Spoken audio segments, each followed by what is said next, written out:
자, 오늘 이제 그러니까 방송에서 이제 좀 이제 집중하기 전에 지난주에 그러니까 우리가 그 나왔던 뉴스들 중에서 여러분들이 그러니까 좀 이제 궁금해하는 거를 한 두 가지 정도를 좀 이제 먼저 간단히 소개를 하고 그다음에 오늘 이제 방송의 주요 주제를 이제 다루도록 하겠습니다. 대만이 그러니까 이제 그 1인당 국민 소득이 이제 올해 이제 그러니까 역전된다 뭐 이런 얘기가 이제 이렇게 나오고 있잖아요. 그래서 이제 어떤 분들이 이걸 좀 이제 해설 좀 해달라고 이제 하시더라고요. 이 근거는 뭐냐면요. 그 IMF가 이제 세계 경제 전망을 하면서 올해 그러니까는 올해는 아직 집계는 안 됐죠.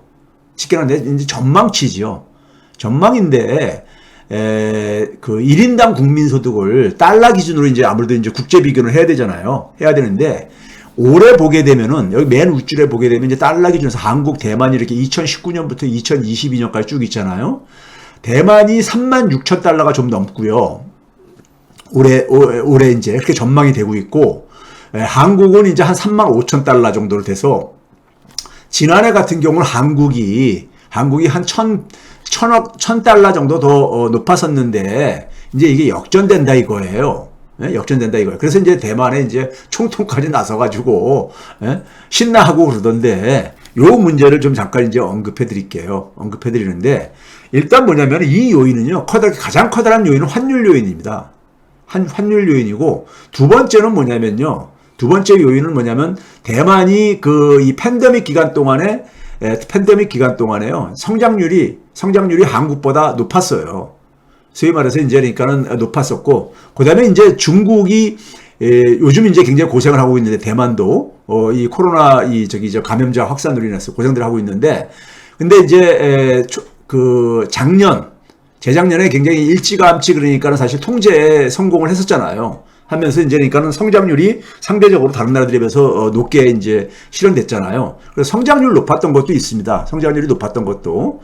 그러니까 성장률이 그러니까는 사실 대만 같은 경우를 보게 되면은 이 팬데믹 기간 동안에 그러니까 팬데믹 이전 기간에 비해서 한 13% 정도 성장을 했습니다. 우리나라 같은 경우 한 6% 정도 성장을 했다면은요. 이렇게 하고 있는데, 그런 점에서 성장률이 높아진 것도 이제 사실입니다. 그럼에도 불구하고 이게 역전될 정도까지는 아니었었는데, 환율 효과가 큽니다. 자, 그걸 보기 위해서요, 보게 되면은, 먼저 환율부터 먼저 소개를 해드릴게요. 2019년 대비해서 한국의 통화 가치는요, 그러니까는, 8.9%, 그러니까 약 한 9%죠. 9% 정도 그러니까 하락했습니다. 그러니까, 달러 가치가 높아졌다는 얘기죠. 그러면 상대적으로 그러니까는 우리가 국민소득을 계산할 때는 원화 단위로 계산을 한 다음에 그걸 달러로 환산을 하는 거거든요. 그러니까 자연히 그러니까 좀 불리해질 수밖에 없죠. 반면에 대만 같은 경우는요, 27% 이상이나 상승을 했어요. 2019년 대비해가지고, 대만 달러는요. 그러니까 대만 달러가 굉장히 강세를 보이고 있는 거죠. 강세를 보이고 있는 거예요.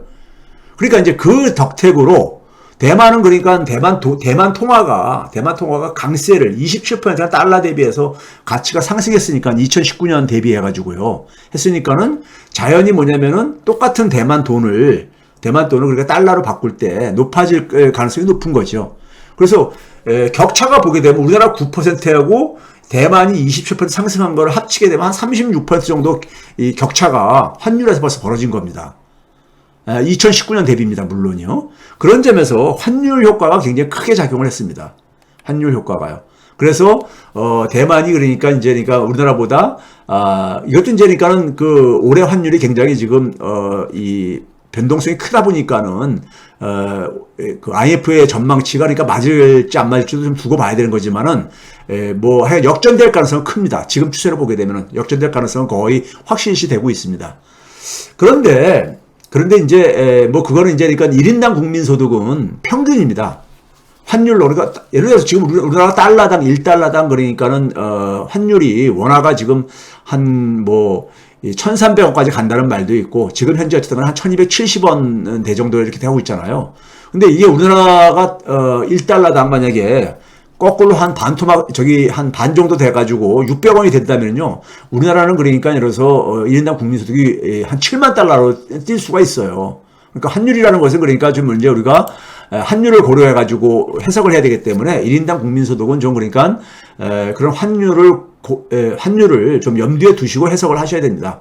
어찌됐든 간에 대만 달러가 굉장히 강세를 보이는 것은 그것도 그만큼 이제 대만 경제가 신뢰를 얻고 있다는 것은 사실인 겁니다. 그 이유 중에 한 가지가 대만이 경제 규모에 비해서 외환 보유액이 굉장히 높습니다.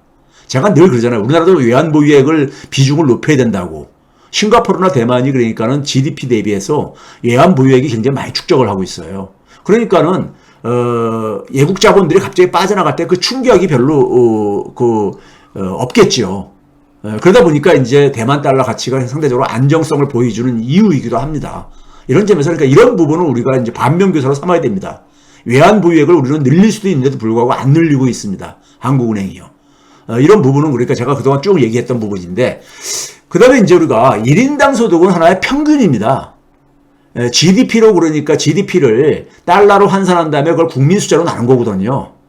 그런데 우리가 대만 경제를 보게 되면은 노동자 평균 월급을 보게 되면은요, 최근 이제 그러니까 환율 기준을 봤을 때 한국이 한 2,500달러가 좀 넘는 반면에 대만은 그러니까 한 1,430달러 정도밖에 안 됩니다. 그러니까 우리보다 그러니까 한 1,000달러 정도 그러니까 낮지요. 1,000달러 이상이 그러니까 차이가 나지요.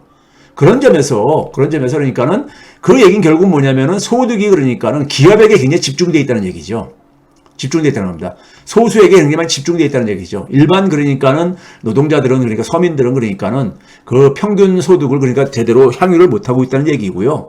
또 한 가지는 대만하고 우리가 비교를 할 필요가 없는 이유가 대만 경제는 그러니까 굉장히 중국에 대한 의존도가 굉장히 높습니다. 중국이 또 이렇게 만들기도 했지만은 중국에 대한 의존도가 굉장히 높아요. 그리고 또 이제 산업적으로 보게 되면 반도체에 대한 의존도가 굉장히 높습니다. 대만이 우리나라처럼 뭐 자동차 산업 이런 것들이 선박업 이런 것들을 들어본 적 없잖아요. 그렇죠? 굉장히 산업 구조가 단조롭습니다. 전자랑 반도체 중심으로 많이 되어져 있죠. 그러니까 2019년 대비해 가지고 소위 말해서 대만의 이 GDP 규모가요. 이 중국에 대한 수출이 그러니까 한 37%나 증가했어요. 2019년 대비해 가지고요. 예? 그러니까 대만도 굉장히 수출에 굉장히 의존도가 높은 나라인데 중국에 대한 수출이 그러니까 한 37%를 했습니다. 팬데믹 이후 기간 동안에요. 상당히 많이 그러니까는 대만 수출을 견인을 한 거죠. 한국은 반면에 19% 증가를 했습니다. 그러니까 대만의 한 절반 수준에 불과하죠. 그렇죠? 이 증가율로 보게 되면요. 그래서 대만 수출에서 중국이 차지하는 비중을 보게 되면요. 42%가 넘습니다. 지난해 기준으로요. 그리고 대만 수출에서 반도체가 차지하는 비중이 한 37% 차지합니다. 그러니까 한 산업이 차지하는 비중이 너무 높죠. 너무 높습니다. 반면에 한국 수출에서 중국 비중은 한 25%에 불과합니다. 그러니까 그러니까 17% 정도 차이가 있잖아요. 그렇죠? 그리고 반도체도 한국 수출에 차지하는 비중은 20%가 채 안 됩니다. 그런 점에서 한국의 경제 구조가, 산업 구조가 대만보다 훨씬 더 그러니까는 바람직하죠. 그런 점에서 그러니까 대만 경제하고 그러니까 대만의 국민 1인당 소득이 한국을 오래 그러니까는 넘어설 거라는 것에 대해서 그러냐 그 정도로 대응해 주면 됩니다. 우리 인구가 작은 나라들 중에서 우리나라보다 1인당 국민소득이 높은 나라가 많습니다. 지구상에요. 근데 이제 우리가 대만 경제를 그러니까는 하나의 뭐 롤모델로 삼을 나라는 전혀 아니거든요. 전혀 아니라는 점에서 그걸로 즐겨하는 대만인들한테 축하한다고 이렇게 얘기를 해주세요. 그러면 될 문제입니다.